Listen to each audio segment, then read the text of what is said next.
الحمد لله نحمده ونستعينه ونستغفره ونؤمن به ونتوكل عليه ونعوذ بالله من شرور أنفسنا ومن سيئات أعمالنا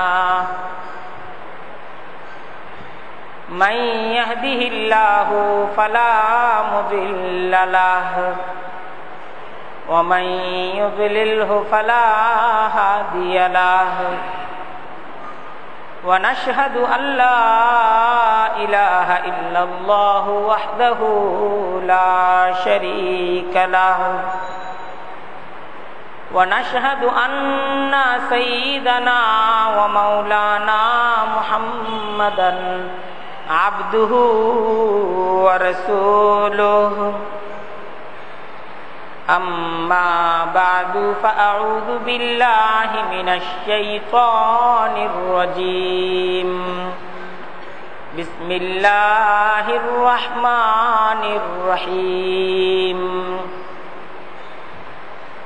ليس البر أن تولوا وجوهكم قبل المشرق والمغرب ولكن البر من آمن بالله واليوم الآخر والملائكة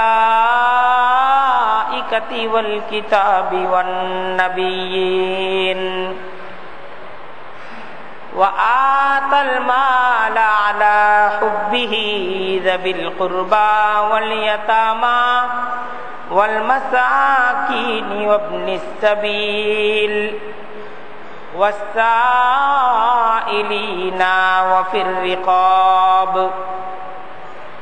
وأقام الصلاة وآتى الزكاة والموفون بعهدهم إذا عاهدوا والصابرين في البأساء والضراء وحين البأس أولئك الذين صدقوا وأولئك هم المتقون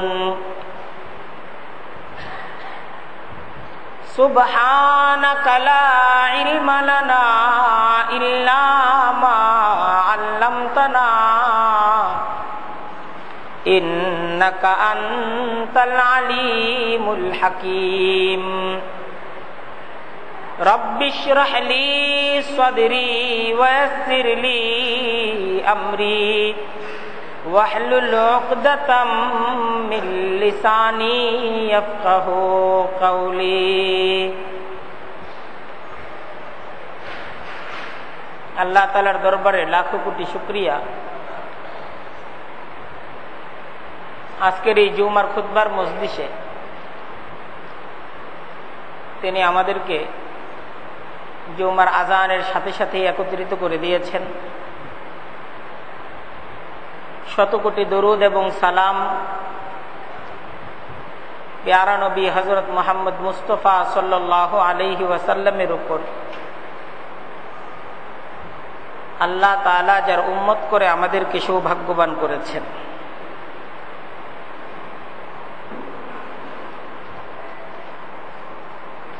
আজকে আমরা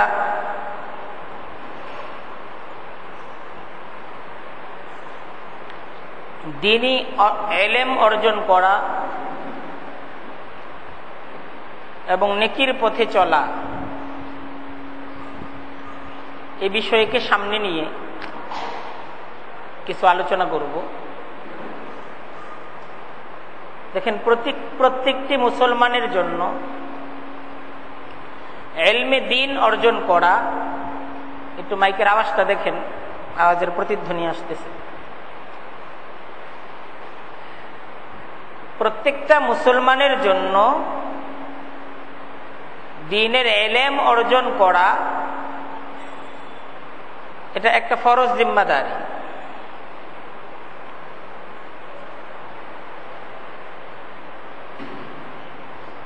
নিজের জীবনকে ইসলাম অনুযায়ী পরিচালিত করার এলেম ঠিক যেইভাবে অর্জন করা চাই, এলেমের সাথে সাথে তার প্রশিক্ষণও নেওয়া চাই।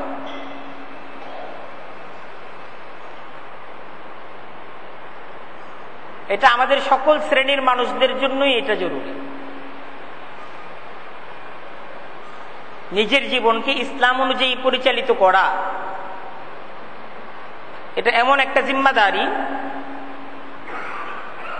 এই জিম্মাদারিটা আমাদের সকলের উপরই ফরজ। দিন অনুযায়ী নিজ জীবনকে পরিচালনা করা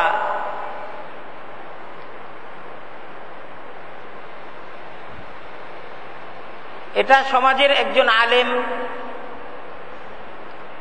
তার উপর ঠিক যেমন ভাবে এটা একটা ফরজ দায়িত্ব, সমাজের একজন ধনী শ্রেণীর ব্যক্তির উপর এটা যেমন একটা ফরজ দায়িত্ব, সমাজের একজন গরিব মানুষ তার উপর এটা তো একই রকম ফরজ দায়িত্ব। যেমন দিনের একটা ফরজ হুকুম নামাজটাকে আদায় করা, এই নামাজটাকে আদায় করা এটা কি ইমাম সাহেবের উপর শুধু ফরজ? সবার উপরে ফরজ। একদম সকল বয়সের মানুষের জন্য, সকল শ্রেণীর মানুষের জন্য। এই জায়গায় যে ব্যক্তিটা মসজিদের সামনে বই বিক্রি করবে নামাজের পরে, তার উপর নামাজ ফরজ না? অথবা এই রাস্তার মোড়ে দাঁড়ায় যে মানুষটা আপনার ঝালমুড়ি বিক্রি করবে, অথবা এই 2 নম্বর বাজারে যে ফল বিক্রি করবে, ওর উপর নামাজটা ফরজ। আবার যে মানুষটা সমাজের অনেক বড় জিম্মাদারি পালন করে, সে কমিশনার, কাউন্সিলর, অথবা তার চাইতেও বড় দায়িত্বশীল এমপি, তার চাইতেও বড় দায়িত্বশীল মন্ত্রী, এই বাদাম বিক্রেতা ব্যক্তির উপর নামাজটা যেরকম ভাবে 5 ওয়াক্ত ফরজ, এই মন্ত্রী প্রধানমন্ত্রীর উপরও এই নামাজটা 5 ওয়াক্ত ঠিক একইভাবে আদায় করা ফরজ। ঠিক না? একইভাবে ফরজ।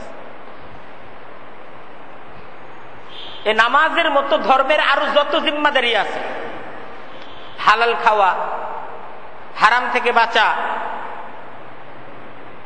আল্লাহর হুকুম মতো নিজ জীবনকে পরিচালনা করা, রমজান মাসে রোজা রাখা, বাৎসরিক যাকাত প্রদান করা,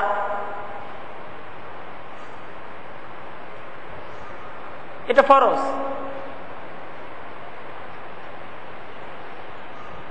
একদম সকল শ্রেণীর মানুষের উপর, সকল পেশার মানুষের উপর, সকল বয়সের মানুষদের উপর সমানভাবে ফরজ।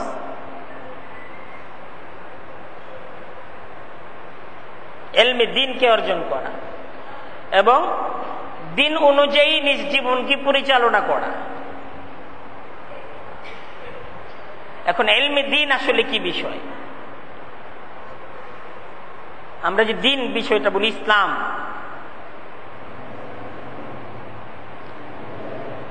আমি ইসলাম একজন মুসলমান হিসেবে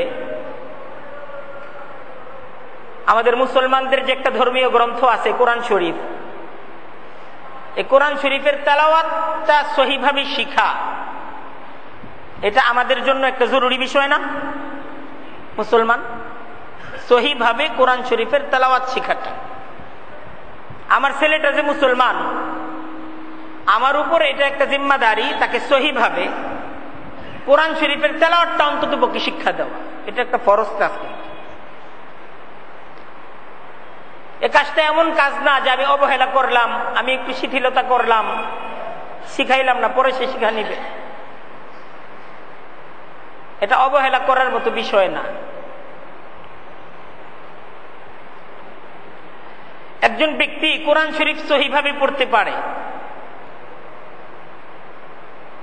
এখানেই কিন্তু তার ইলমে দ্বীন এটা শিক্ষা শেষ হয়ে যায়। আমি সহিভাবে কোরআন শরীফ পড়াটা শিখছি, ইলমে দ্বীন অর্জন হয়ে গেছে? ইলমে দ্বীন অর্জন হয়ে গেছে? ইলমে দ্বীন অর্জনটা হয়ে যায়। অবশ্যই সর্বপ্রথম আমার যে দায়িত্ব, সর্বপ্রথম আমার যে কাজ মুসলমান হিসেবে, এটা হলো সহিভাবে কোরআন শরীফ তেলাওয়াতের একটা প্রশিক্ষণ আমাকে নিতে হবে। কিন্তু সেই সাথে সাথে সহি ঈমান এবং সহি আকীদা এটা শিখা, এটা অনেক জরুরি বিষয়। ঈমানটাও কিন্তু শিখতে হবে। একজন মুসলমান হিসেবে কি সমস্ত আকীদা আমার রাখা চাই? ঈমান কাকে বলে এটা আমার জানতে হবে। ঈমান কাকে বলে? কুফর কাকে বলে? শিরিক কাকে বলে? দেখেন, কোরআন বলতেছে শিরিকটা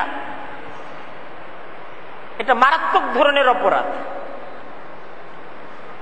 শিরিকটা এরকম জঘন্যতর অপরাধ যে বিচারের ময়দানে আল্লাহ তাআলা একজন ব্যক্তির সমস্ত গুনাহ, সব ধরনের অপরাধ মাফ করে দিতে পারেন, কিন্তু কারো যদি শিরিক থাকে এই শিরিকের অপরাধকে তিনি ক্ষমা করবেন না, এটা ঘোষণা দিয়ে দিয়েছেন। ইন্নাল্লাহা লা ইয়াগফিরু আন ইউশরাকা বিহি ওয়া ইয়াগফিরু মা দুনা যালিকা লিমান ইয়াশা।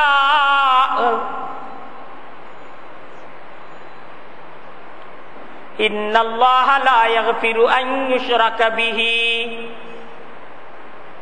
বলতেছে আল্লাহ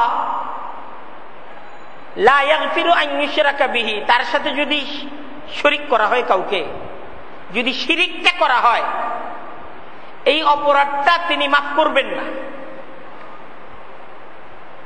শিরিকের অপরাধটা আল্লাহ মাফ করবেন না, আল্লাহ ঘোষণা দিতেছেন। তো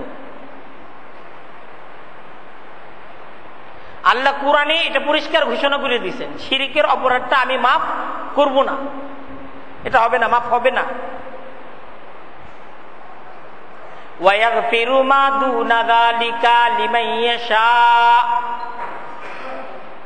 তারপরে সব বাক্যের মাঝে বলছেন এই শিরিক ছাড়া আরো যত ধরনের অপরাধ আছে, লিমান ইয়াশা, যার জন্য আল্লাহ তিনি চাইবেন, সবার জন্য না। একজন ব্যক্তি মিথ্যা কথা বলছে, ধোঁকা দিছে, নামাজ পড়ে নাই, এই অপরাধ মাফ হয়ে যাবে না। আল্লাহ যার জন্য ইচ্ছা করবে, আল্লাহর এই ক্ষমতাটা আছে, নিরঙ্কুশ ক্ষমতা আছে। আল্লাহ ইচ্ছা করলে মাফ করে দিতে পারেন, আল্লাহকে বলা যাবে না তারে মাফ করে দিলেন, আমারে দিলেন না। আল্লাহর তো এই ক্ষমতা আছে, যাকে খুশি ক্ষমা করে দিতে পারেন, আবার একজনকে ক্ষমা করবেন না, তার ক্ষমা হবে না। এটাই তো আল্লাহর ক্ষমতা। শিরিক ছাড়া অন্য যে সমস্ত অপরাধগুলো আছে, আল্লাহ যার জন্য ইচ্ছা করবেন অন্যান্য অপরাধগুলো আল্লাহ তিনি ক্ষমা করে দিতে পারেন। ওয়ায়াগফির মা দুনা যালিকা লিমান ইয়াশা। কিন্তু শিরিক এটা এমন একটা অপরাধ, এই অপরাধ আল্লাহ ক্ষমা করবেন। এখন বলেন, শিরিকটা এরকম ভয়াবহ অপরাধ, যেই অপরাধের ক্ষমা নাই। এখন শিরিক কাকে বলে? কি কি কাজ করলে শিরিক হয়ে যায়, এটা আমার আপনার জানার প্রয়োজন আছে না নাই?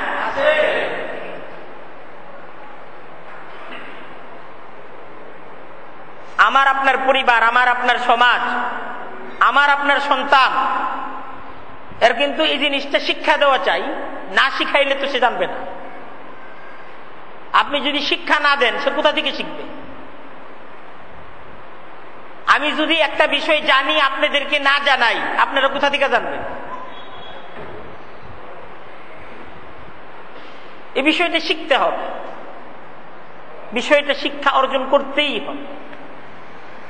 মানুষদেরকে এই শিক্ষাটা দেওয়ার জন্যই আল্লাহ নবীদেরকে পাঠাইছেন। নবীরা আয়েশা মানুষদেরকে এটাই শিখাইছেন, এটা শিরিক, এই অপরাধের ক্ষমা নাই।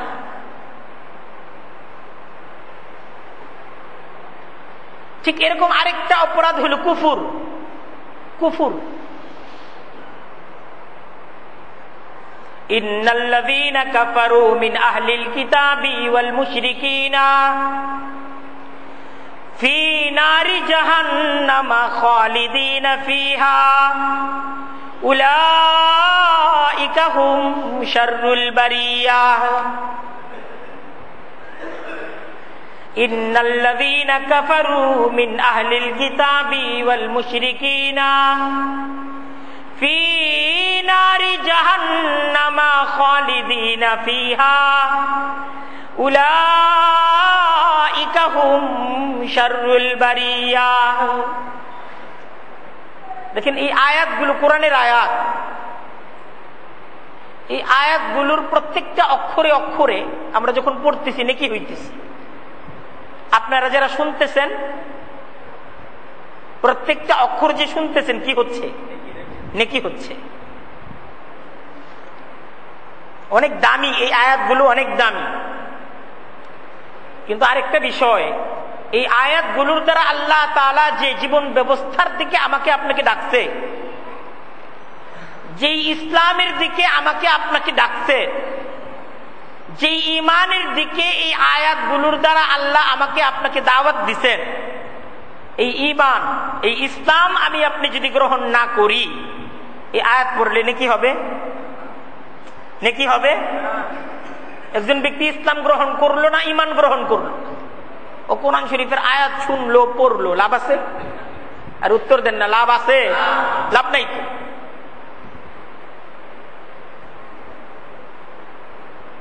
এই আয়াত দ্বারা আল্লাহ তাআলা আমাদেরকে বলতেছেন,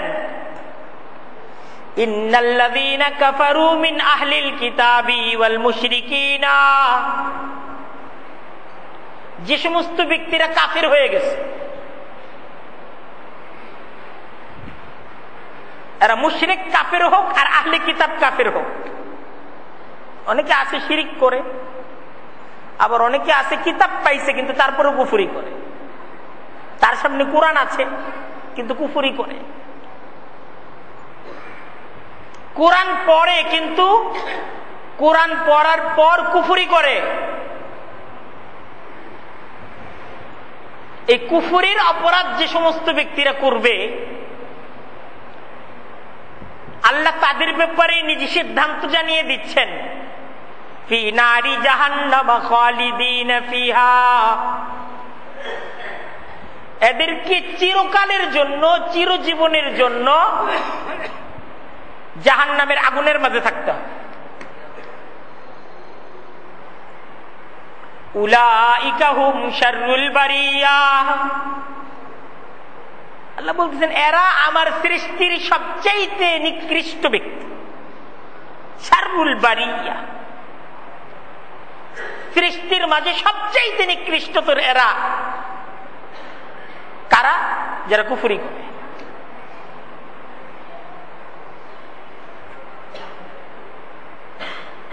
কুরআনে কারীমে কুফরটা এটা একটা মারাত্মক ধরনের অপরাধ। শিরিকটা ঠিক যেমন মারাত্মক অপরাধ, কুফরটা এটাও একটা মারাত্মক অপরাধ। এখন কুফর কাকে বলে? এটা আমি আপনি যদি না শিখি, না জানি, আমার আপনার সমাজ এটা যদি না শিখে, না জানে, আমার আপনার সন্তান এটা যদি না শিখে, না জানে, সে কুফর থেকে কিভাবে বাঁচবে?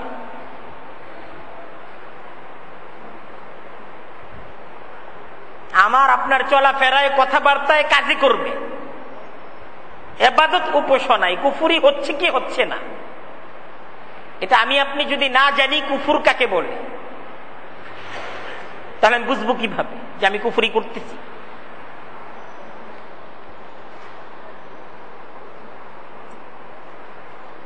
কুরআনে কারীমের মাঝে মহান রব্বুল আলামিন তাগুতের আলোচনা করেছেন।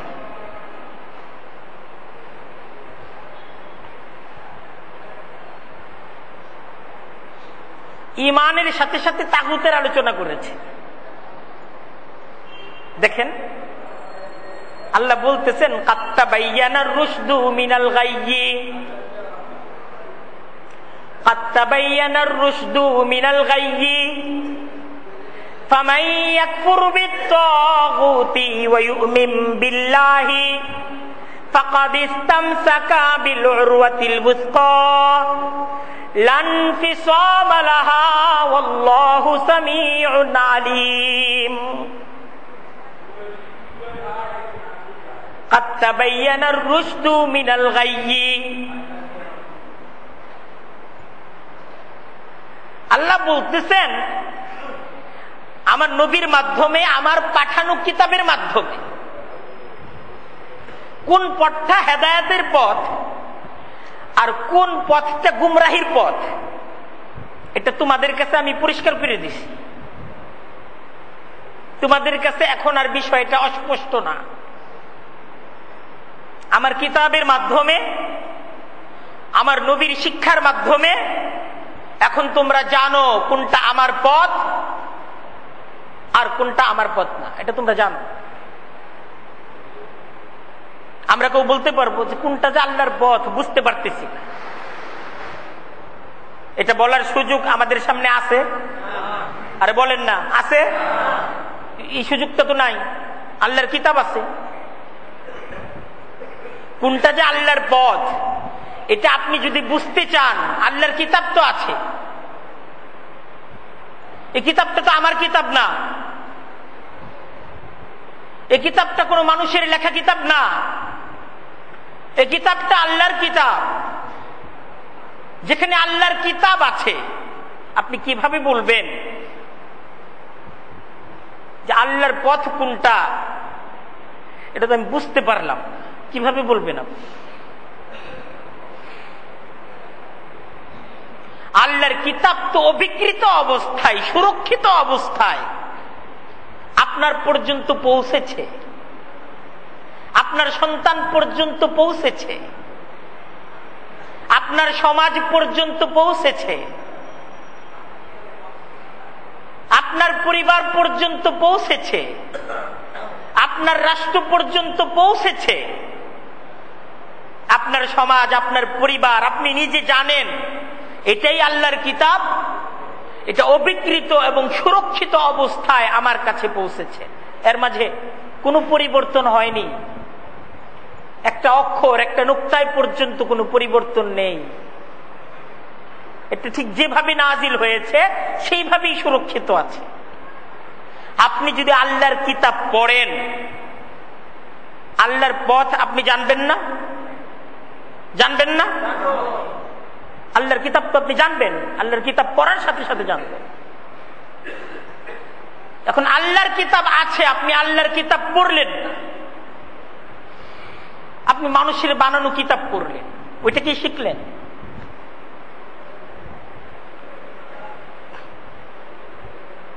আপনি নোভেল নাটক পড়লেন, আপনি সেই শিক্ষাই অর্জন করলেন।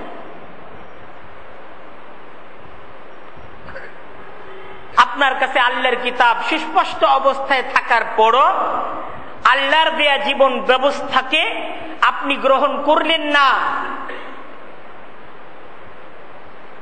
এটা তো আপনার ব্যাপার।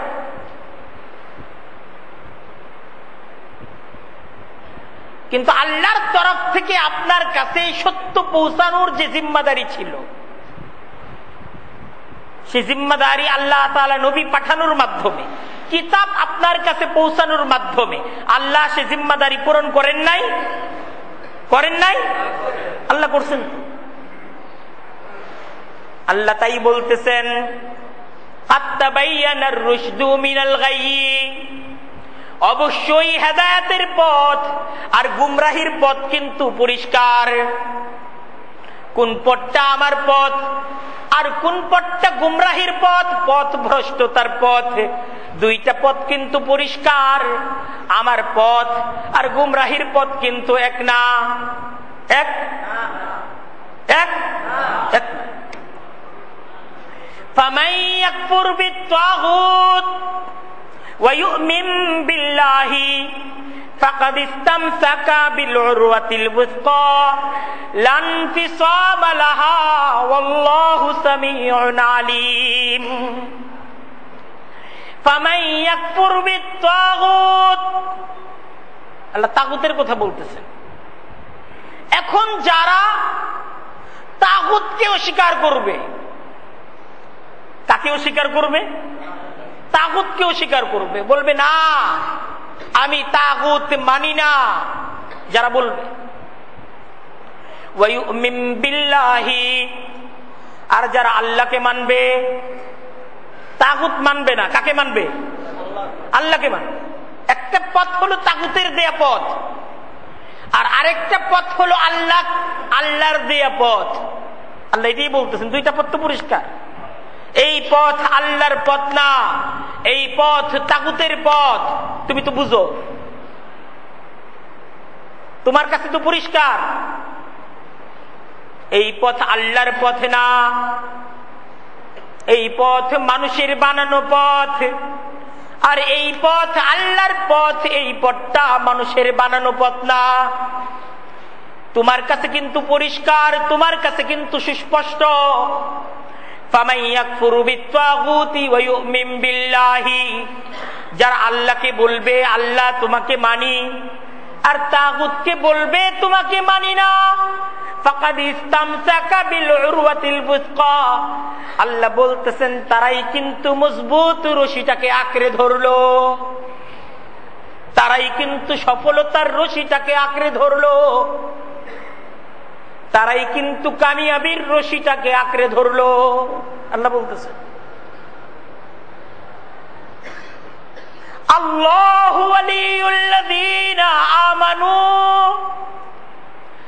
আল্লাহু ওয়ালিয়ুল্লাযীনা আমানু ইখরিজুহুম মিনাজ যুলুমাতি ইলান নূর ওয়াল্লাযীনা কাফারু আউলিয়াউহুমুত তাগুত ইখরিজুনাহুম মিনান নূরি ইলাজ যুলুমাত উলাইকা আসহাবুন নারি হুম ফিহা খালিদুন।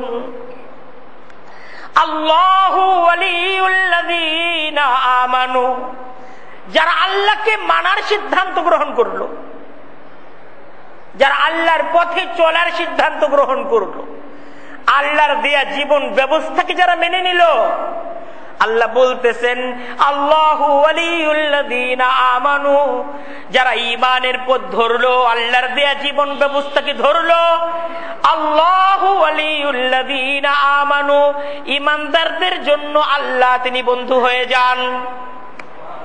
সুবহানাল্লাহ বলেন। আল্লাহ বন্ধু হয়ে যান। বন্ধু হিসেবে আল্লাহ পরে কি জিম্মাদারি পালন করেন?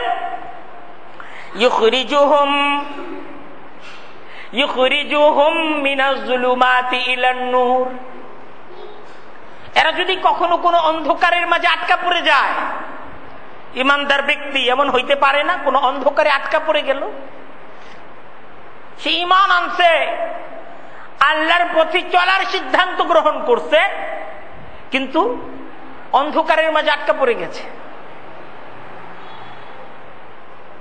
তো আল্লাহ বলতেছেন আমি তো তার বন্ধু। আল্লাহ তার বন্ধু না? তো আল্লাহ তাকে অন্ধকার থেকে আলোতে নিয়ে আসেন। আল্লাহ তাকে অন্ধকারে থাকতে দেন না, আল্লাহ তার আলোর ব্যবস্থা করেন। ওয়াল্লাযীনা কাফারু আউলিয়াউহুমুত তাগুত, আর যারা কুফরি করে, ওই যে কথা বলতেছিলাম, কুফরি যারা করে,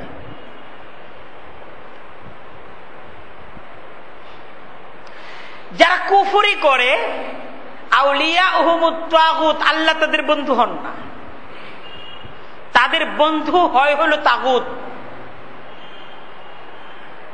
তাগুত তাদের বন্ধু হয়ে যায়, আল্লাহ তার সাহায্যকারী হন না, তাগুত তার সাহায্যকারী হয়।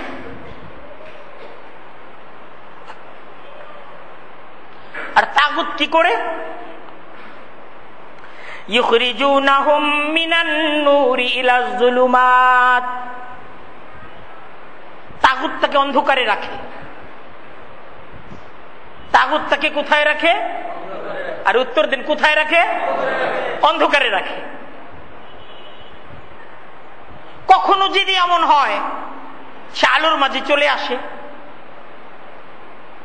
সে আলোর মাঝে চলে আসছে, তখন তাগুত আবার তাকে আলো থেকে অন্ধকারে নিয়ে যায়।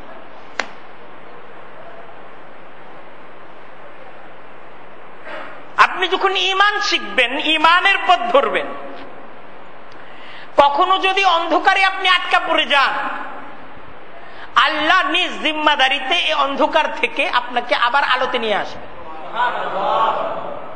আর আপনার মাঝে যদি কুফরির অপরাধ থাকে, আপনার মাঝে যদি শিরকের অপরাধ থাকে, তাহলে আল্লাহ আপনার সাহায্যকারী হন না। আপনার কাজে কর্মে আপনাকে সাহায্য করে, সহযোগিতা করে আপনার পাশে থাকে হলো তাগুত। আর তাগুতের কাজ হলো আপনাকে আলোর মাঝে আসতে না দেয়া, আপনাকে অন্ধকারে রাখা। কখনো এই অন্ধকারের মাঝে আপনি যদি আলোর দেখা পান, কখনো যদি চলতে ফিরতে আলোর মাঝে চলে আসেন, এই তাগুত আবার আপনাকে আলো থেকে অন্ধকারে নিয়ে যায়।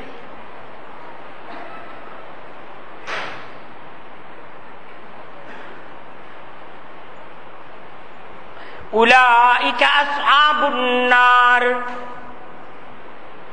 আল্লাহ বলতেছেন, আর এরা তাগুত যাদের সাহায্যকারী, যারা অন্ধকারে থাকে, তাগুত যাদেরকে অন্ধকারে রাখে, এরা হলো জাহান্নামের অধিবাসী। হুম ফিহা খালিদুন। আর সে জাহান্নামের মাঝে তারা চিরকাল থাকবে।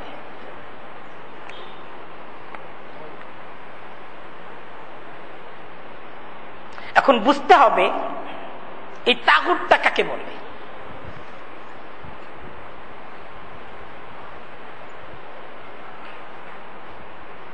এই কুফর থেকে, এই শিরিক থেকে, এই তাগুত থেকে আমাকে আপনাকে আত্মরক্ষা করতে হবে, সতর্ক থাকতে হবে, সচেতন থাকতে হবে। আমি আপনি যদি আমার আপনার ঈমানের হেফাজত করতে চাই, ঈমানের হেফাজতের জন্য খুব ভালো করে শুনেন, ঈমানের হেফাজতের জন্য শিরিক থেকে বাঁচতে হবে, কুফর থেকে বাঁচতে হবে, তাগুত থেকে বাঁচতে হবে। কারণ শিরিক ঈমানকে নষ্ট করে দেয়, কুফর ঈমানকে নষ্ট করে দেয়, তাগুতের অনুকরণ অনুসরণ ঈমানকে নষ্ট করে দেয়। এখন আমি আপনি, আমার আপনার সমাজ, আমার আপনার সন্তানের জন্য এই শিক্ষাটা একটা জরুরি ফরজ শিক্ষা। এটা তামাশা আর খেলনা না, এটা কোনো পরামর্শ আর মশওয়ারা না, এটা চূড়ান্ত ভাবে আমাকে আপনাকে জানতেই হবে, শিখতেই হবে শিরিক কাকে বলে। কারণ আমাকে আপনাকে শিরিক থেকে বাঁচতে হবে।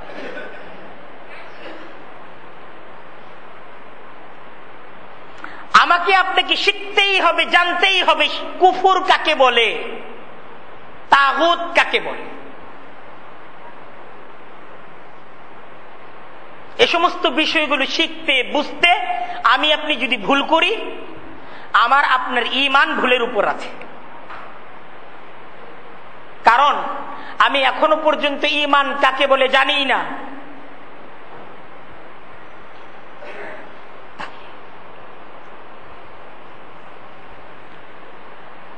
ঈমানের প্রশিক্ষণ দরকার, ঈমানের ইলম অর্জন করা দরকার।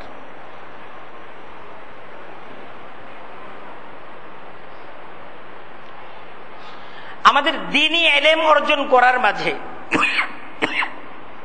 এটাও একটা জরুরি বিষয় যে কুসংস্কার এবং বেদাতের উপর জ্ঞান অর্জন করা।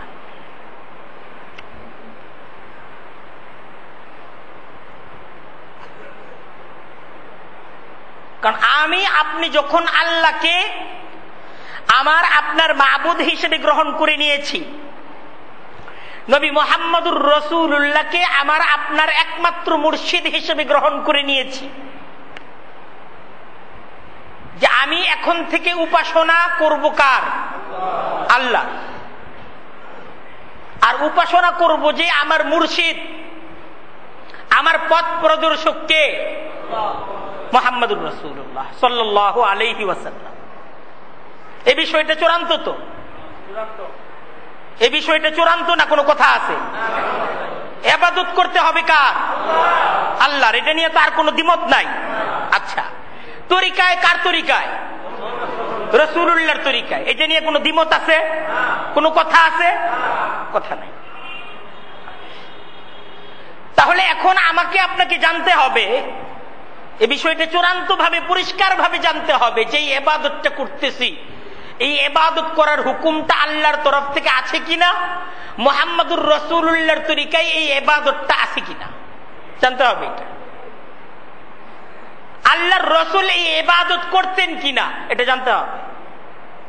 যে ইবাদত আল্লাহর রাসূল করতেন না, যে ইবাদতের হুকুম আল্লাহ দেন নাই, এটা আমার আপনার ইবাদত হইতে পারে? ওইটা করলে ইবাদত হবে? হবে না। এই কথা তো একদম পরিষ্কার কথা, এই কথা নিয়ে কোনো ভেজাল আছে? বেদাত বলা হয় এমন ইবাদতকে যে ইবাদত আল্লাহর রাসূল শিখান নাই, করেন। কিন্তু আমি আপনি না জানার কারণে, ভুলে না জানার কারণে এটাকে ইবাদত মনে করে করতেছি। আমি আপনি ইবাদত মনে করে করতেছি, মনে করতেছি এটা ইবাদত, এটা করতে হবে। কিন্তু এই ধরনের কোন ইবাদত আল্লাহর রাসূল শিখান নাই, করেন নাই, সাহাবা একরাম করেন। এই ধরনের ইবাদতকে কি বলা হয়? কি বলা হয়? বেদাত। হাদিসের মাঝে আল্লাহর রাসূল বলছেন, কুল্লু বিদআতিন যালালাহ ওয়া কুল্লু যালালাতিন ফিন্নার। প্রত্যেক বেদাত হলো গুমরাহি, আর গুমরাহি তোমাদেরকে জাহান্নামের দিকে নিয়ে যাবে। এই প্রত্যেকটা মুসলমানের ঠিক যেরকম ঈমান শেখা দরকার, ঠিক এরকম জানা দরকার যে কোনটা সহিহ আর কোনটা বেদাত, কোনটা ইবাদত আর কোনটা ইবাদত না, কি করা চাই আর কি করা চাই না। এটা কি এমনি জানবো না জানতে হবে? এটা তো জানতে হবে। এটা আমি আপনি যদি না জানি, না শিখি, আমার আপনার সমাজ এটা যদি শিখতে না চায়, বুঝতে না চায়, তাহলে এই শিক্ষা কোথা থেকে অর্জিত হবে?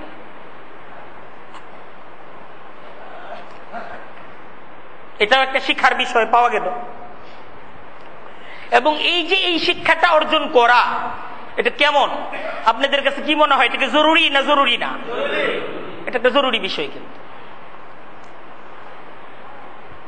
মুসলমান হিসেবে আমাদের উপর ঈমানের পরে ফরজ আরেকটা ইবাদত হলো নামাজ।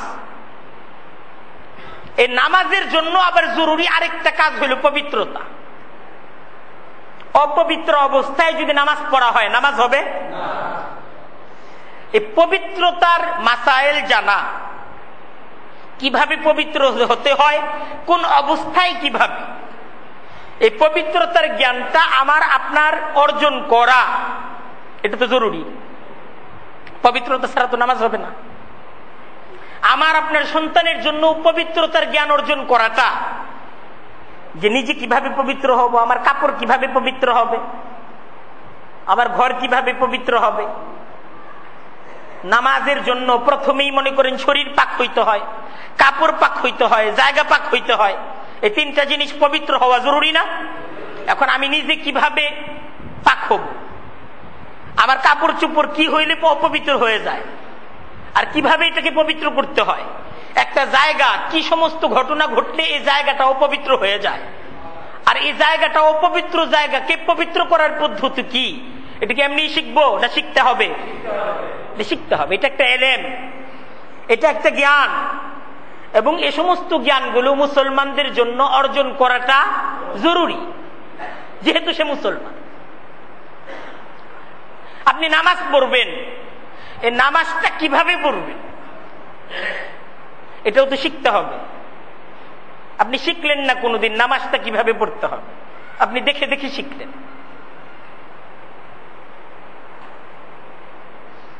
এটা তো শিখার জন্য নবী করিম সাল্লাল্লাহু আলাইহি ওয়াসাল্লামের অগণিত হাদিস আছে, আল্লাহ রসুল কিভাবে নামাজ পড়তেন। আল্লাহর রসুল নামাজের মাঝে রুকু কিভাবে করতেন, কতটুকু সময় রুকুতে থাকতেন, রুকু থেকে উঠার পর দাঁড়িয়ে কতটুকু সময় থাকতেন, কি সমস্ত জিকির, কি সমস্ত তাসবিহ তিনি রুকুর মাঝে, রুকু থেকে সোজা হয়ে দাঁড়িয়ে, সেজদার মাঝে, দুই সেজদার মাঝে বসে কি সমস্ত জিকির আজকার গুলো আল্লাহর রসুল সাল্লাল্লাহু আলাইহি ওয়াসাল্লাম পড়তেন, আমি আপনি যদি না শিখি, শিখা হয়ে যাবে? এটা শিখতে হবে। সামনে রমজান মাস আসতেছে, রোজা রাখা, রমজান মাসে রোজা রাখা এটা ফরজ না? এখন কি সমস্ত কারণে রোজা মাকরুহ হয়ে যায়, কি সমস্ত কারণে রোজা ভেঙে যায়, কি সমস্ত কারণে সে রোজার আবার কাফারা দিতে হয়, এই রোজার জ্ঞান অর্জন করাটা এটাও তো জানতে হবে। আপনাকে জানতে হবে, আপনার সন্তান, আপনার পরিবারকে জানতে হবে। তাই নামাজ, রোজা, পবিত্রতা, হজ, যাকাত, এই যে সমস্ত মৌলিক মুসলমানদের কিছু ইবাদত বন্দেগী আছে, একজন মুসলমান হিসেবে যে সমস্ত কাজগুলোকে আমরা মনে করি আমাদের ইবাদত, এই সমস্ত ইবাদত কিভাবে সহি তরিকায় হবে আর কি করলে এই সমস্ত ইবাদত গুলো নষ্ট হয়ে যায়, এই সমস্ত বিষয়গুলো আসলে মুসলমানদের জন্য জানাটা, মুসলমানের সন্তানদের জন্য জানাটা এটা একটা জরুরি বিষয়। ইসলামে নামাজ, রোজা, হজ, যাকাত ইত্যাদি যেমন খুব জরুরি ইবাদত, এই সমস্ত ইবাদত গুলো হলো আল্লাহর হক, এই সমস্ত ইবাদত গুলো হলো আল্লাহ বান্দার কাছে চান, এই সমস্ত ইবাদত গুলো আল্লাহ বান্দার কাছে চান, আল্লাহর পাওনা, আল্লাহকে দিতে হবে। এই সমস্ত ইবাদত গুলোকে বলা হয় হুকুকুল্লাহ, আল্লাহর হক। এই সমস্ত ইবাদত গুলোর সাথে সাথে সমাজে, সামাজিকতা, পরিবার, পারিবারিক জীবন আমাদের উপর আরো কিছু জিম্মাদারি আছে। এই সমস্ত জিম্মাদারি গুলো আল্লাহর তরফ থেকে দেওয়া, এবং এই সমস্ত জিম্মাদারি পালন করাকে হুকুকুল ইবাদ বলে। যেমন বাবা মা, বাবা মার সাথে একজন সন্তানের আচার আচরণ কেমন হবে, এক্ষেত্রে ইসলামের শিক্ষা, কোরআনের শিক্ষা, মুসলমানের উপরে সমস্ত বিষয়ে কিন্তু কিছু জিম্মাদারি আছে। আপনি মুসলমান, আপনার বাবা মার প্রতি আপনার যে কর্তব্য, আপনার যে জিম্মাদারি, এটা পালন করা, এটা আপনার উপর ফরজ। স্বামী স্ত্রী এদের পরস্পরে একের অপরের উপর কিছু জিম্মাদারি, কিছু হুকুক আছে। আপনি তো মনে করতেছেন আমাদের পরিবার, এটা আমার পরিবার, আমি পরিবারের কর্তা, আমি পরিবারের শাসক, আমি পরিবারের মালিক, কিন্তু আপনার মালিক কে? কে? সেই মালিকের দেওয়া কিছু হুকুম আছে, স্বামী হিসেবে আপনার উপর আছে কিছু হুকুম আছে। সন্তান, আপনার সন্তানের প্রতি আপনার জিম্মাদারি কি? মালিকের দেওয়া কিছু হুকুম আছে। মালিক কিছু হুকুম দিছেন, কিছু কর্তব্য দিছেন, কিছু জিম্মাদারি দিছেন, আমার দেওয়া সন্তান এইভাবে গড়ে তুলতে হবে। আল্লাহ যে দিছেন সন্তান, এটা তো আল্লাহ দিছেন। কে দিছেন? কে দিছেন? এই সন্তান কি আমার না এটার মালিক আল্লাহ? আমার কাছে আমানত। কিছু শর্ত সারায়াত আছে যে সন্তান দিলাম, এইভাবে সন্তানকে গড়ে তুলব। এরকম কিছু জিম্মাদারি আছে না নাই? আছে। এই জিম্মাদারিগুলো যদি আপনি পালন না করেন, আপনাকে জবাব দিতে হবে।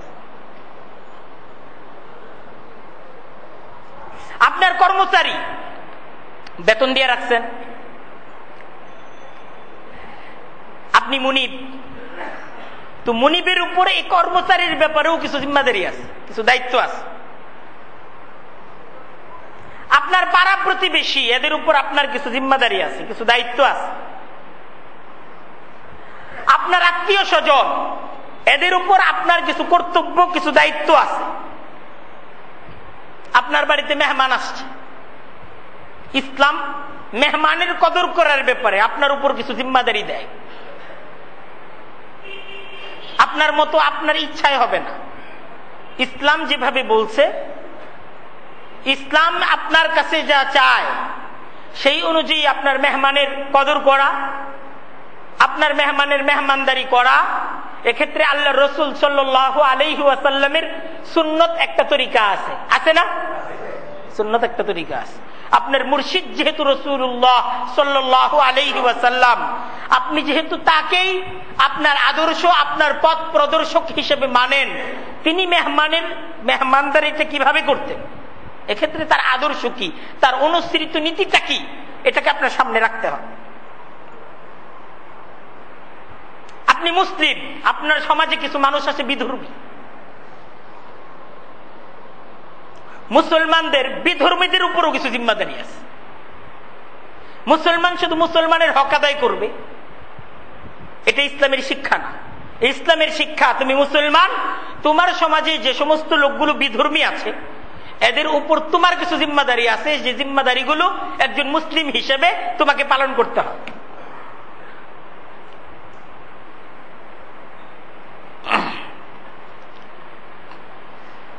ইসলাম আমার বাবা মার ব্যাপারে, আমার স্ত্রীর ব্যাপারে, আমার সন্তানের ব্যাপারে, আমার আত্মীয় স্বজনের ব্যাপারে, আমার পাড়া প্রতিবেশীর ব্যাপারে আমার উপর কি সমস্ত জিম্মাদারি দেয়, এটা আমি যদি কোনোদিন এটাকে না শিখি, না জানি, এই শিক্ষাটা কোনোদিন আমি যদি অর্জন না করি, হাদিসের কিতাবগুলো আমি যদি কোনোদিন না খুলি, আমি কিভাবে জানব?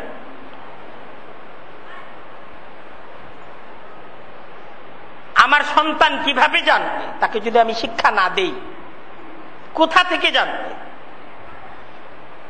সে কিভাবে মুসলিম হবে? তার জীবনটা কিভাবে মুসলমানের জীবন হবে? এটা হলো প্রশ্ন।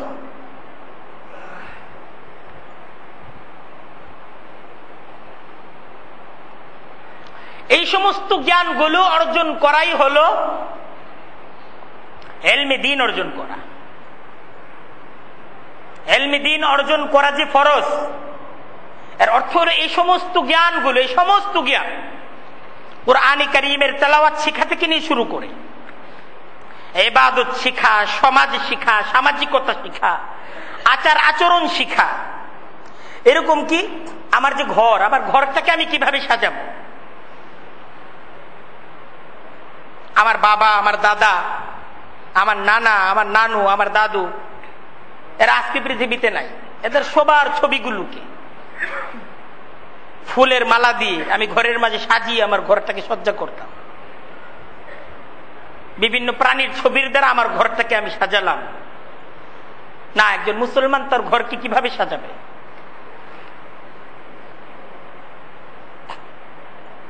আমার গৃহসজ্জাটা কিভাবে হবে?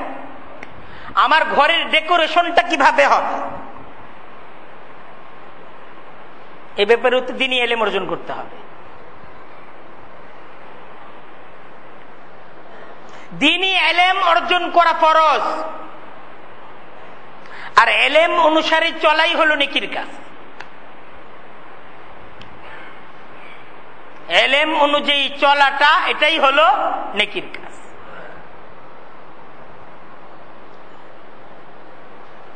মুসলমান হিসেবে আমার আপনার জিম্মাদারি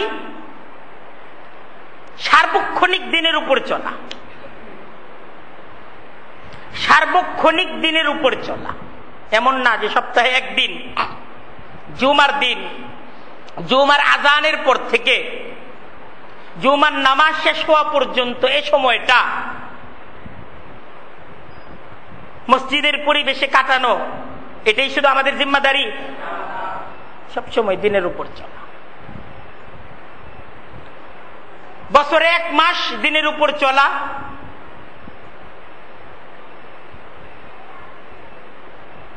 বছরে 1 মাস দিনের উপর চলা, না বছরে 12 মাস দিনের উপর চলা? 12 মাস দিনের উপর চলা। সব শ্রেণীর মুসলমানদের জন্য। এমন না যে ইমাম সাহেব তো 12 মাস দিনের উপর চলবে, আমরা 12 মাসে 1 মাস দিনের উপর চলব, এরকম এরকম না। আমাদের সবার উপর ফরজ, তো সবার উপরেই ফরজ, ফরজ সবার উপরই ফরজ।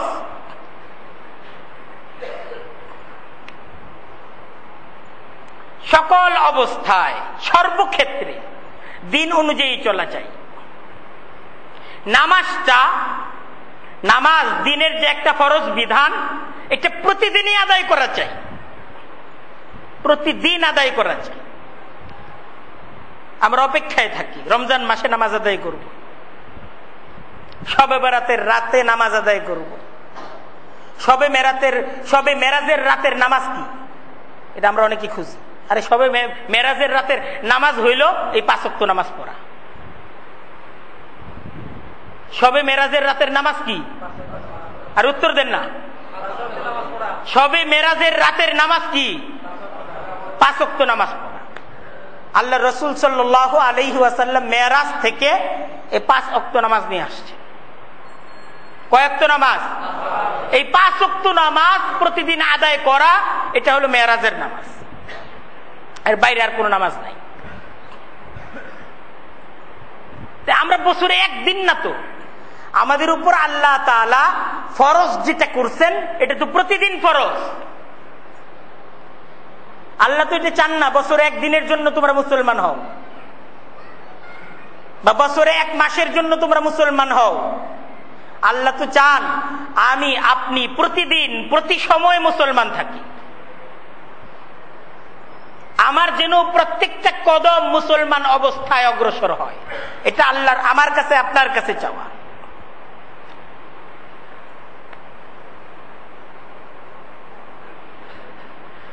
আমাকে আপনাকে মুসলমান হিসেবে প্রত্যেকটা কদম চলার জন্য প্রয়োজন হলো ইলমে দ্বীনের শিক্ষা অর্জন করা। আমার নিজের জন্য, আমি এখন যেই বয়সে আছি, আমি যদি মনে করি আমার তো বয়স চলে গেছে, আমার সন্তান শিখুক, আমি তো শিখলাম না, না, আপনার এখন শিখতে হবে। আপনি যদি মনে করেন আমি শিখি নাই, আমার ছেলেটারে শিখাইতেছি, এটা ভুল। এটা কি? এটা কি? এটা ভুল। আপনাকে এখন শিখতে হবে। আপনি যদি না শিখেন, না জানেন, আপনি যদি শিরিক থেকে, কুফর থেকে, তাগুত থেকে না বাঁচেন, আপনি যদি না জানার কারণে আপনার ঈমানটাকে নষ্ট করে দেন, আপনি কি জাহান্নামে যাওয়ার জন্য প্রস্তুত? আমাকে আপনাকে জাহান্নাম থেকে বাঁচতে হবে না? হবে তো। শিখতে হবে। শিক্ষাটা এটা জরুরি বিষয়। ইসলাম মানেই শিক্ষা, ইসলাম মানেই শিখতে হবে, জানতে হবে, মানতে হবে। ইসলামের অর্থই ইসলাম হলো জানার ধর্ম, ইসলাম হলো মানার ধর্ম। আপনাকে জানতে হবে, মানতে হবে, এটাই ইসলাম। আপনি এখন কোন পেশায় আছেন, কি অবস্থায় আছেন, কি বয়সে আছেন, ইসলাম কোন বয়সের ধর্ম না। যে 60 বছর যাদের বয়স হয়ে গেছে তাদের জন্য ইসলাম ধর্ম, বা তাদের জন্য ইসলামের এই আইন। যাদের বয়স 50 বছর তাদের জন্য এই আইন, যাদের বয়স 20 বছর এদের জন্য এই আইন। ইসলাম তো সবার জন্য এক আইন করছে, এক বিধান। ফরজ তো সবার জন্য ফরজ। আপনার বয়স এখন 80, আপনার উপর ফরজ 5 ওয়াক্ত নামাজ, আপনার উপর ফরজ। দ্বীনি ইলম অর্জন করা আপনার উপর ফরজ। সহিভাবে কুরআনে কারীমের তেলাওয়াত শিক্ষা করা আপনার উপর ফরজ। এই অবস্থায় আপনার উপর ফরজ। আপনি এই অবস্থায় দ্বীনি ইলম অর্জন করার সিদ্ধান্ত গ্রহণ করেন, আপনাকে দাওয়াত দিতেছি। রাজি আছেন? অনেকে রাজি নাই, অনেকে হাত তুলেন। আল্লাহ তাআলা কবুল এবং মঞ্জুর করুন। আপনি নিয়ত করেন এই অবস্থায় আপনাকে দ্বীনি ইলম অর্জন করতে হবে। জুম্মার বয়ানে আমরা সবকিছু আপনাদেরকে শেখানোর সাধ্য রাখি না। কুফর কাকে বলে, শিরিক কাকে বলে, তাগুত কাকে বলে, নিজ জিম্মাদারিতে এসে শিখতে হবে।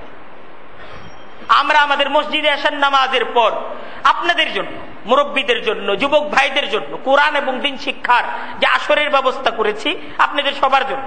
আমি নিজে বসি, আমি নিজে প্রত্যেক দিন শিখাচ্ছি। আপনারা আসেন, আপনাদের যত ধরনের প্রশ্ন আসে আপনারা প্রশ্নগুলো নিয়ে আসেন। আমরা তো আপনাদের জিম্মাদারি পালনের জন্যই এই জায়গায় জিম্মাদার।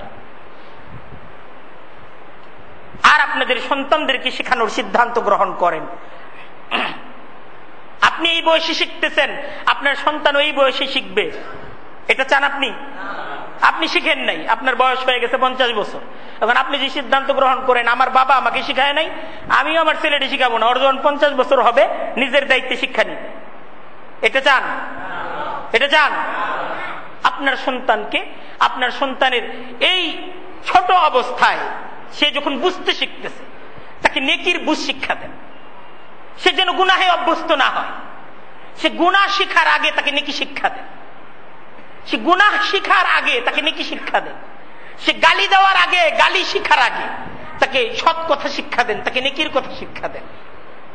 সে গুড বাই বলার আগে তাকে জাযাকাল্লাহ বলা শিক্ষা দেন, তাকে আলহামদুলিল্লাহ বলা শিক্ষা দেন।